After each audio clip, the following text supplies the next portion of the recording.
Ibu Dayang Berliana, SPMSI selaku dosen pembimbing utama, yang terhormat Ibu Dr. Fitriani, SPMEP selaku dosen pembimbing pendamping, yang terhormat Ibu Marlinda Apriani, SPMP selaku dosen pembahas. Pada kesempatan ini, saya akan mempresentasikan proposal tugas akhir saya dengan judul Analisis Pendapatan dan Tingkat Kesejahteraan Rumah Tangga Petani Kopi di Kecamatan Sumberjaya, Kabupaten Lampung Barat. Nah, sebelum lanjut, izinkan saya memperkenalkan diri terlebih dahulu. Perkenalkan, nama saya F. Yuliani, NPM 187540116 dari Program Studi Agribisnis Pangan. Adapun pokok bahasan dalam presentasi ini yaitu yang pertama adalah pendahuluan, yang kedua tinjauan pustaka, dan yang ketiga adalah metode pelaksanaan. Langsung saja pada bagian pendahuluan yaitu latar belakang. Sektor pertanian, kehutanan, dan perikanan memiliki peranan cukup penting dalam perekonomian di Indonesia. Hal ini dapat dilihat dari kontribusi yang cukup besar terhadap produk domestik bruto atau PDB yaitu sekitar 12,81% pada tahun 2018 atau menempati urutan ketiga setelah sektor industri, pengolahan, dan sektor perdagangan besar dan eceran menurut Direktorat Jenderal Perkebunan 2019. Subsektor yang memiliki peranan yang penting dalam perekonomian adalah subsektor perkebunan. Menurut Direktorat Jenderal Perkebunan tahun 2019, subsektor perkebunan memberikan kontribusi yang cukup besar terhadap produk domestik bruto, yaitu sebesar 35% atau menempati urutan pertama di sektor pertanian, peternakan, perkebunan, dan jasa pertanian. Kopi menjadi salah satu komoditas unggulan subsektor perkebunan. Kontribusinya bagi perekonomian nasional tercermin pada kinerja perdagangan serta peningkatan nilai tambahnya. Kopi memiliki potensi pada peluang pasar baik di dalam maupun di luar negeri. Sebagai produk ekspor, kontribusi yang dapat diberikan oleh komoditas kopi berupa penghasil devisa dan pendapatan negara, penciptaan lapangan kerja, sumber pendapatan petani, pendorong pertumbuhan pada sektor agribisnis dan agroindustri, pengembangan wilayah, serta pelestarian lingkungan. Sentra produksi kopi di Provinsi Lampung berada di Kabupaten Lampung Barat. Menurut Badan Pusat Statistik tahun 2020, Kabupaten Lampung Barat berkontribusi terhadap produksi kopi di Provinsi Lampung sebesar 57.930 ton dengan luas lahan 54.106 hektar, serta pada tahun 2019 nilai ekspor kopi Lampung adalah sebesar 332,1 juta US dollar atau setara dengan 38,07% dari total ekspor kopi nasional di tahun 2019. Tingginya permintaan komoditas kopi Lampung terhadap ekspor diharapkan dapat memberikan pengaruh terhadap peningkatan produksi dan pendapatan di tingkat petani, khususnya di daerah sentra produksi kopi. Peningkatan produksi serta pendapatan petani kopi selain akan meningkatkan perekonomian wilayah, juga dapat meningkatkan kesejahteraan masyarakat. Namun, produktivitas kopi yang tinggi bukan satu-satunya indikator dalam memperoleh pendapatan yang tinggi yang akan menjamin kesejahteraan rumah tangga petani. Namun, tingkat harga yang diperoleh petani pada waktu jual hasil panen juga dapat mempengaruhi pendapatan rumah tangga petani. Menurut Badan Pusat Statistik pada tahun 2019, terjadinya penurunan harga komoditas kopi Robusta dan Arabica dibandingkan harga pada tahun sebelumnya. Pendapatan menjadi salah satu indikator keberhasilan dalam usaha tani. Berfluktuasinya harga kopi di tingkat petani memberikan pengaruh terhadap tingkat pendapatan yang diterima. Menurut Marlina, tahun 2017, rendahnya harga kopi disebabkan oleh banyaknya pelaku tata niaga yang terlibat. Banyaknya pelaku tata niaga yang terlibat dalam rantai pemasaran komoditas kopi menyebabkan petani kopi sebagai produsen kopi sangat bergantung pada pedagang besar.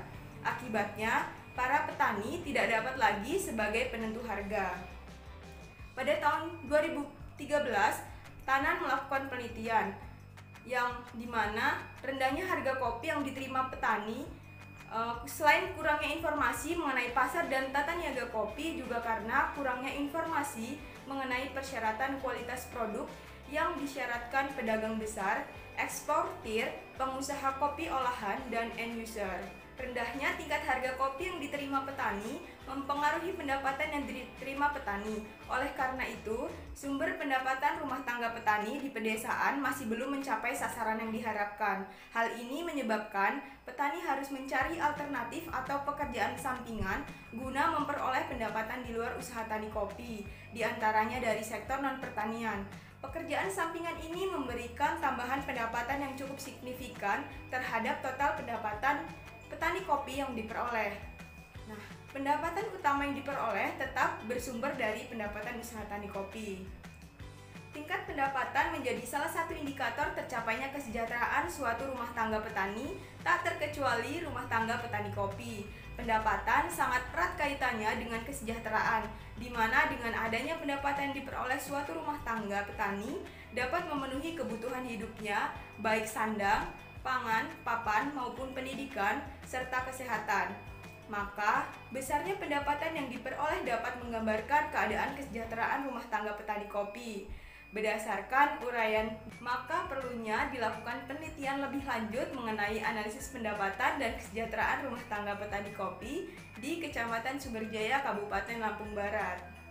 Berdasarkan uraian latar belakang di atas, maka tujuan penelitian ini adalah yang pertama, menganalisis produksi dan pendapatan usaha tani kopi di Kecamatan Sumberjaya, Kabupaten Lampung Barat.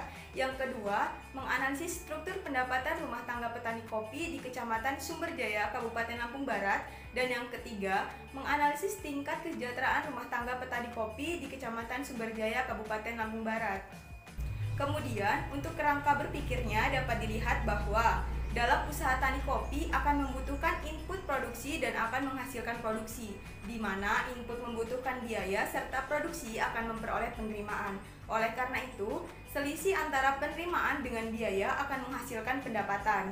Pendapatan yang diperoleh akan menentukan tingkat kesejahteraan rumah tangga petani kopi. Kesejahteraan rumah tangga petani kopi diukur dengan menggunakan dua indikator. Yang pertama yaitu kriteria kesejahteraan menurut Sajogjo tahun 1977 dan yang kedua adalah ketimpangan distribusi pendapatan menggunakan koefisien Gini. Hasil dari penelitian ini diharapkan akan memberikan kontribusi, yaitu yang pertama sebagai upaya petani dalam meningkatkan kemampuan untuk mengkaji dan memecahkan masalah yang dihadapi, yaitu dalam meningkatkan pendapatan usaha tani kopi. Yang kedua, sebagai tambahan pengetahuan bagi penulis tentang pendapatan dan tingkat kesejahteraan petani kopi. Dan yang ketiga, sebagai bahan referensi di bidang pendidikan guna membangun ilmu pengetahuan di masa yang akan datang. Selanjutnya yaitu penelitian terdahulu. Yang pertama, menurut Mailani Florensi Hutasoid, Febriarti Eri Prasmatiwi dan Ani Suryani tahun 2019 menunjukkan bahwa indikator pangsa pengeluaran Sajogjo masuk dalam kategori cukup dan indikator Badan Pusat Statistik tahun 2015 masuk dalam kategori sejahtera. Yang kedua, penelitian Rafika Tania, Sudarma Wijaya, dan Ani Suryani tahun 2019 menunjukkan bahwa rata-rata pendapatan rumah tangga petani kopi di Desa Gunung Terang, Kabupaten Lampung Barat tergolong tinggi. Kesejahteraan petani kopi berdasarkan kriteria Sajogjo 1997 dan BPS tahun 2007 sudah masuk kategori sejahtera. Yang ketiga, menurut Citra Kurnia Putri dan Trisna Insanur tahun 2016, indikator ekonomi menunjukkan adanya rumah tangga petani yang termasuk kategori miskin atau tidak sejahtera. Dan menurut indikator BPS Susenas tahun 2016 menunjukkan seluruh rumah tangga petani termasuk tingkat sejahtera tinggi. Yang terakhir yaitu Putri Lepia, Canita, Dwi Haryono, dan Eka Kashmir tahun 2017. Distribusi pendapatan rumah tangga petani pisang tidak merata. Hal ini ditunjukkan dengan nilai Gini rasio sebesar 0,53. Tingkat kesejahteraan petani menurut Sajogjo tahun 1997 masuk ke dalam golongan cukup 72,73% dan menurut Badan Pusat Statistik tahun 2014 masuk dalam kategori belum sejahtera sebesar 90,90%. Yang selanjutnya yaitu bagian ketiga metode pelaksanaan. Yang pertama, tempat dan waktu. Penelitian ini dilakukan di Kecamatan Sumberjaya, Kabupaten Lampung Barat, di Desa Sindang Pagar dan Desa Waipetai. Pemilihan lokasi ditentukan secara sengaja atau purposif dengan pertimbangan bahwa daerah tersebut merupakan wilayah pengembangan perkebunan kopi di Kabupaten Lampung Barat dan memiliki produksi serta luas lahan yang beragam yaitu tinggi dan rendah, sehingga dapat mewakili seluruh desa yang ada di Kecamatan Sumberjaya.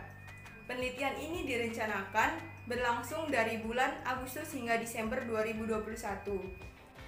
Kemudian metode pengumpulan data. Data yang digunakan dalam penelitian ini yaitu data primer dan data sekunder. Data primer diperoleh dari wawancara langsung kepada petani menggunakan kuesioner petani responden, sedangkan data sekunder diperoleh dari berbagai instansi terkait perkebunan kopi, seperti Badan Pusat Statistik Kabupaten dan Provinsi, Direktorat Jenderal Perkebunan, Kementerian Pertanian, serta berbagai literatur yang terkait dengan penelitian ini. Kemudian populasi dan sampling. Pada penelitian ini, populasi sasaran adalah petani kopi yang mengikuti program khusus konservasi lahan. Populasi petani yang mengikuti program khusus konservasi lahan di Desa Sidang Pagar dan Desa Waipetai, yang mana dari masing-masing desa jumlah populasi petani sebanyak 34 orang. Teknik pengambilan sampel yang dilakukan dengan menggunakan metode acak sederhana atau simple random sampling. Penentuan jumlah sampel menggunakan rumus Lovin. Berdasarkan perhitungan, diperoleh jumlah sampel petani kopi sebanyak 58 responden. Alokasi proporsi sampel pada tiap desa ditentukan secara proporsional sejumlah 29 responden pada masing-masing desa. Yang terakhir yaitu metode analisis data. Ada 3 metode yang digunakan, yaitu analisis pendapatan usaha tani kopi, analisis pendapatan rumah tangga petani kopi, dan analisis kesejahteraan rumah tangga petani kopi. Pada analisis pendapatan usaha tani kopi yaitu dengan menghitung selisih total antara penerimaan usaha tani kopi dengan total biaya usaha tani kopi. Pada analisis pendapatan rumah tangga petani kopi yaitu dengan menghitung total pendapatan usaha tani dan total pendapatan non-usaha tani. Kemudian, analisis kesejahteraan rumah tangga petani kopi. Untuk indikator pertama yaitu analisis tingkat kesejahteraan rumah tangga petani dengan pendekatan Sajogjo 1997 melalui perhitungan pengeluaran rumah tangga yaitu pengeluaran untuk pangan dan non-pangan. Perhitungan dilakukan dengan cara menghitung total kebutuhan harian, mingguan, dan bulanan. Menurut Sajogjo 1997, pengeluaran rumah tangga per kapita per tahun merupakan total pengeluaran rumah tangga petani, baik pengeluaran pangan maupun non-pangan, dalam setahun dibagi dengan jumlah tanggungan rumah tangga yang kemudian dikonversikan ke dalam ukuran setara beras dalam satuan kilogram untuk melihat tingkat kemiskinannya, di mana ada 6 kriteria penghitungan tersebut, yaitu apabila pengeluaran per kapita per tahun setara beras. Yang pertama, kurang dari 180 kg yaitu kategori paling miskin, 180 hingga 240 kg yaitu kategori miskin sekali. Yang ketiga, 240 hingga 320 kg yaitu kategori miskin, 320 hingga 480 kg yaitu kategori nyaris miskin. Yang kelima, 480 hingga 960 kg yaitu kategori cukup, dan lebih dari 960 kg yaitu kategori hidup layak. Untuk indikator yang kedua yaitu untuk mengukur tingkat ketimpangan distribusi rumah tangga petani kopi yaitu dengan menggunakan rasio Gini atau indeks Gini. Menurut OSIMA tahun 2005, penilaian tinggi rendahnya ketimpangan distribusi pendapatan ada 3, yaitu yang pertama, indeks Gini kurang dari 0,3 menunjukkan ketimpangan distribusi pendapatan yang rendah. Indeks Gini antara 0,3 hingga 0,5 menunjukkan ketimpangan distribusi pendapatan sedang, dan indeks Gini lebih besar atau sama dengan 0,5 menunjukkan ketimpangan distribusi pendapatan yang tinggi. Baik, itu saja yang bisa saya paparkan. Mohon maaf apabila ada salah kata. Akhir kata saya ucapkan terima kasih dan saya akhiri. Wassalamualaikum warahmatullahi wabarakatuh.